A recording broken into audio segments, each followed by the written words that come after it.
So let's pull up our partial for our footer. So that's going to be our site footer.scss file, and that's in our Sass components folder. And we have 3 different elements that we're going to be dealing with. I'm going to jump back to the browser so we can see what these are called. So first, we have our social icons. So these are in the nav with the class site footer social nav. And then our next element should be these 2 navigation elements, which would be our site footer nav plus our site footer nav alt. Now in terms of layout, we'll want to group these together into a single container so that we can treat it as one unit. And then we have the address, which down here consists of 3 paragraphs. And again, we'll want a container element for this so we can treat it as a unit. So let's adjust our markup.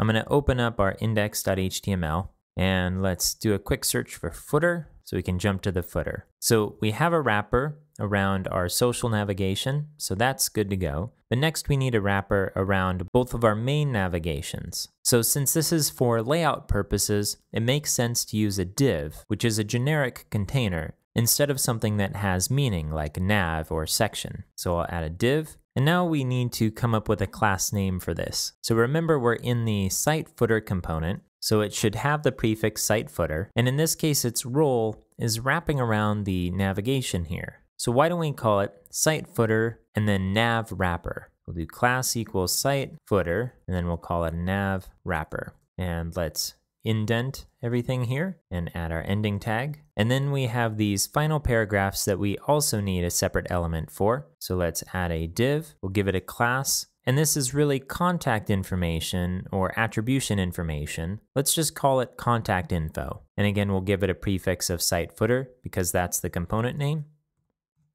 And we'll add our ending div and indent everything.